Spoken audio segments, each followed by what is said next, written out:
पारा शिक्षक द्वारा धरना दिया जा रहा है। हम आइए कुछ पारा शिक्षक से कुछ बात पे चर्चा करते हैं। सर क्या नाम है आपका, सबसे पहले बताएं। मेरा नाम रामकृष्ण प्रसाद वर्मा है और मैं गिरिडीह से हूँ। मैं प्रखंड बिरनी का पारा शिक्षक हूँ। क्या कुछ आपका मांग है? सर हम लोग पिछले 18 वर्षों से सरकारी सेवा कर रहे हैं, मतलब शिक्षा विभाग में काम कर रहे हैं और पूरे मुस्तैदी के साथ कर रहे हैं, पूरे जोश और खरोश से कर रहे हैं ताकि हम लोगों का कुछ अच्छा भविष्य बन सके। और उसी भविष्य के मांग को लेकर हम आज यहाँ धरना पर हैं, क्योंकि हमको वेतनमान की सुविधा से वंचित रखा गया है। हम लोग मात्र 12,000 13,000 पर काम कर रहे हैं, जो हमारे लिए बिल्कुल अपर्याप्त है। हमारे घर की स्थिति खराब हो गई है, हमारे बाल बच्चे बीमार चल रहे हैं, हम स्वयं बीमार चल रहे हैं। इस स्थिति में हम सरकार को एक लोकतांत्रिक देश का सरकार समझ करके हम यहाँ पर अपनी मांग लेकर आए हुए हैं कि ये सरकार कम से कम हम लोगों की बात जरूर समझ पाएगी और हम लोगों के साथ इंसाफ करेगी। क्या मतलब वेतन को लेके आप लोगों का यह धरना? जी, हम लोगों वेतनमान के लिए आए हुए हैं कि हम लोगों को जो अन्य शिक्षकों को मिलता है, सरकारी शिक्षकों को जो सुविधाएं मिलती है वो सुविधाएं हम लोगों को मिले, ताकि हम लोग भी मन से अपना काम कर सके, अपना घर परिवार चला सके। कितना मिलता है सरकारी शिक्षकों को, कुछ अंदाजा है? उन लोगों को वेतनमान मिलता है, उसका हिसाब तो हम लोग एक साथ नहीं बता पाएंगे। किसी को 30,000 से शुरू करके 90,000 तक मिलते हुए मैंने देखा है। एक शिक्षक जो हमारे ही प्रखंड में, उनका वेतनमान इस वक्त कुल मिलाकर के जो सब कुछ उनको मिलना चाहिए 90,000 था। क्या मांग है, मतलब कि कितना वेतन मांग कर रहे हैं आप सरकार से? हम लोग वेतन मांग कर रहे हैं कि कम से कम हम लोग को ग्रेड पे, जो निम्नतम ग्रेड पे है जो सरकारी शिक्षकों का, वहाँ से हम लोगों का शुरू किया जाए। वो 20,000 से आगे की होगी। यह धरना कब तक चलेगा आप लोगों का? ये धरना हम लोगों का लगातार चलेगी और हम लोग पूरे स्टेट के जिला वाइज इसको कवर कर रहे हैं, ताकि ये धरना में हम लोग पूरी तरह से दमखम के साथ खड़े रहें।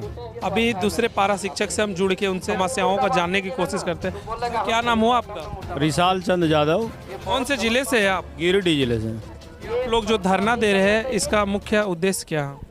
मुख्य उद्देश्य हमारे पारा शिक्षकों के बीच में अब 2022 में जो न्यू एजुकेशन पॉलिसी आई है, उसमें साफ निर्देश है कि 2 तरह की शिक्षा की व्यवस्था इस नई शिक्षा नीति में नहीं की जाएगी। हम 16-17 वर्षों से आंदोलनरत हैं, लेकिन हमारी जो अस्थाई है मुख्य मांग वेतनमान है, वो आज तक किसी सरकार ने नहीं दी, केवल आश्वासन के सिवाय। तो हम वाफो की स्थिति में हैं कि आके न्यू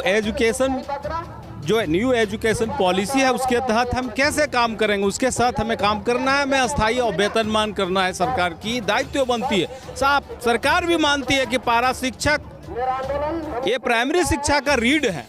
जब हमारी सुविधा हमें अस्थाई और वेतनमान की सुविधा या हमें न्यूनतम सुविधा नहीं देगी सरकार, तो हम आखिर कैसे उन बच्चों को क्वालिटी एजुकेशन दे पाएंगे? जैसे कि आप लोगों का मांग वेतन पे है, तो सरकार के किस तरह, मतलब कितना वेतन मांग करना चाह रहे हैं? ये हम लोगों के उच्च स्तरीय कमेटी में सहमति भी बन गई थी। सरकार अब मैक्सिमम हम लोग का जो डिमांड था वो तो सरकार नहीं मानी, लेकिन फिर भी मिनिमम जो 5200 2200 का ग्रेड पे है उसकी नियमावली वो बनी और उच्च स्तरीय कमेटी में सहमति भी बनी। सरकार भी सहमत हुई और पारा शिक्षक के हमारे नेतृत्वकर्ता भी सहमत हुए। फिर भी उस नियमावली को केवल अंधेरे में रख करके हमें गुमराह किया जाता है, हमें ठगा जाता है, सिर्फ आश्वासन दिया जाता है। उस नियमावली को लागू करवाने के लिए हम लोग यहाँ पर आंदोलित हैं, यहाँ पर धरना दे रहे हैं। और यदि बात नहीं बनी तो आए दिनों में हम इससे बड़ा आंदोलन करेंगे। यहाँ अपना पूरा हंडिया बर्तन ले आएंगे, पूरे परिवार बाल बच्चों को यहाँ पर ले आएंगे, और उससे भी बात नहीं बनेगी तो हम लोग भूख हड़ताल आमरण अनशन की ओर बढ़ेंगे। जैसा कि हम लोग जुड़े, ये भूख हड़ताल और आमरण अनशन के लिए भी बोल रहे हैं। अब हम दूसरे से जुड़ेंगे और जानेंगे। सर ये मांग किस? हम लोगों का जो मांग है वो वेतनमान, अस्थायीकरण के साथ साथ हम लोगों का वेतनमान होना चाहिए। और ये वेतनमान के लिए पिछले 9 जून 2020 को माननीय शिक्षा मंत्री श्री जगन्नाथ महतो के साथ वार्ता हुई थी हमारे अष्टमंगल के साथियों के द्वारा। वो तुरंत अविलंब वो लागू किया जाए, बस हम लोगों का एक ही मांग है। चूँकि ये सरकार बनने के पूर्व मैनिफेस्टो में था कि जैसे ही हमारी सरकार बनेगी, हेमंत की सरकार बनेगी, तो हम 3 महीने के अंदर पारा शिक्षकों का अस्थायीकरण करते हुए उन्हें वेतनमान प्रदान करेंगे। लेकिन आप देख रहे हैं कि लगभग 1.5 साल होने को है, वर्तमान सरकार का लगभग 1.5 साल होने को है, फिर भी ये सरकार वेतनमान की ओर एक कदम भी आगे नहीं बढ़ी है। तो हम लोग एक ही मांग करते हैं कि 9 जून 2020 को माननीय शिक्षा मंत्री श्री जगन्नाथ महतो जी के साथ जो वार्ता हुई थी, वो वार्ता को तुरंत लागू किया जाए। यह धरना आप लोगों का कब तक चलेगा? ये अभी जो फिलहाल है ये तो 15 से 19 मार्च तक चलेगा। और मैं एक चीज़ बता देना चाहता हूँ आपके माध्यम से सरकार को कि अभी हमारा जो सरकार के साथ लड़ाई है वो फ्रेंडली मैच हो रहा है, यानी कि दोस्ताना लड़ाई हो रहा है। आगे हम अगर हमारी मांग पूरी नहीं होती है तो हम लोग रोषपूर्ण और उग्र आंदोलन की ओर अग्रसर होंगे और इसके लिए झारखंड सरकार जिम्मेवार होगी।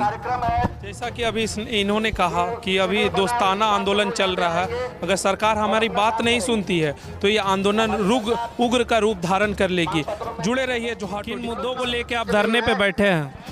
हमारा मेन मुद्दा है वेतनमान और स्थायीकरण, जो हम 18 साल से विगत 18 साल से इसी बात को लेकर के आंदोलनरत हैं। और पूर्व सरकार ने हमें छलने का काम किया, उन्होंने कहा नियमावली देंगे, नहीं दी। पर वर्तमान जो सरकार है, जो झारखंड की माटी की सरकार है, उन्होंने हमसे वादा किया था, अपने एजेंडा में शामिल किया था, हर चुनावी सभा में कहा था कि जब भी हमारी सरकार बन जाएगी 3 महीने के अंदर हम वेतनमान स्थायीकरण कर देंगे। पर 3 महीने से 15 महीने बीत गए, सरकार ना वेतनमान की ओर बढ़ी है, ना नियमावली को पारित कर रही है। और इसी बात को लेकर के उनको याद दिलाने के लिए आज हम यहाँ बैठे हैं कि आपने जो वादा किया था वो वादा को पूरा करो। यहाँ से कुछ दूर, करीबन यहाँ से 500 मीटर आगे विधानसभा सत्र चल रही है, तो क्या आप सत्र के बीच में ही धरने क्यों देने आए हैं? विधानसभा के सत्र के बीच में धरना हम लोग इसलिए दे रहे हैं कि इस वक्त अभी सत्ता पक्ष विपक्ष सारे 81 विधायक वहाँ उपस्थित होंगे और उन तक हमारी आवाज़ जानी चाहिए। हर विधायक हमारे घर घर आके अपने क्षेत्र में जाकर के ये बात कहे हैं कि हम लोग का जब हमारी सरकार बनेगी तो हम वेतनमान स्थायीकरण देंगे। आज उन सब विधायकों को इस मंच के द्वारा मैं उनको याद दिलाने चाहती हूँ कि आप लोग जो वादा किए थे वो पूरा कीजिए। आप ही तो वोट दे के सरकार को लाए हैं। हम ही वोट देके सरकार को लाए, इसीलिए सरकार से उम्मीद है। इसी सरकार को हमने वोट आज अगर सत्ता बदल गया, डबल इंजन की सरकार गिर गई और जेएमएम की सरकार, गठबंधन की सरकार आई, तो उसमें बहुत बड़ा हाथ पारा शिक्षकों का है। ये आंदोलन का देन है कि इनका सरकार हमारे सत्ता में आई है। और इनसे ये निवेदन है, ये आग्रह है कि जिस तरह से हमने आपको बनाया है, आप हमारी मांग वेतनमान स्थायीकरण पूरा कीजिए, वरना आपका भी वो दिन देखने का दूर नहीं रहेगा जो रघुवर जी के साथ हुआ था। ये धरना आप लोगों का कब तक चलेगा? लगभग कितने दिनों का? हमारा धरना 5 दिवसीय है। आज 5 जिला है, कल 5 जिला है, 19 तारीख तक चलेगा। अगर 19 तारीख तक सरकार हमारे कोई अहम फैसला नहीं लेती है तो हमारा आगे आंदोलन उस वक्त तक चलेगा जब तक सरकार हमें नियमावली और विगत 20 वर्षों से आंदोलनरत हैं और हर बार सरकार के द्वारा एक आश्वासन दिया जाता था। पूर्व के सरकार के द्वारा भी पारा शिक्षकों का स्थायीकरण और वेतनमान कराने के लिए एक कमेटी बनी थी और वो कमेटी आज नई सरकार जब आई तो वो भी कमेटी 9 जून को बैठक की थी माननीय शिक्षा मंत्री जगन्नाथ महतो के अध्यक्षता में। आज वो नियमावली में कुछ बिंदु पर संशोधन करना था। हम लोगों ने उस बैठक में बैठा और अपनी बात को रखा था।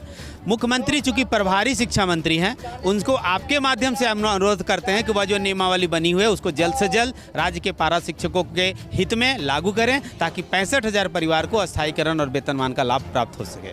चूँकि यह आंदोलन पूर्व में भी हम लोग घोषित किए थे, लेकिन शिक्षा मंत्री और मुख्यमंत्री के द्वारा यह बोला गया था कि आप लोग अभी आंदोलन नहीं करें, थोड़ा समय दें। तो हम लोगों ने लगभग 14 माह समय दिया और आज पहला दिन है। आज से लगभग 5 दिनों तक 5 प्रमंडल के पारा शिक्षक आएंगे और अपनी आवाज़ पूरे ताकत के साथ रखेंगे। उसके बाद भी अगर सरकार मेरी बात नहीं मानती है तो हो सकता है हम लोग एक बड़ा आंदोलन का घोषणा करें।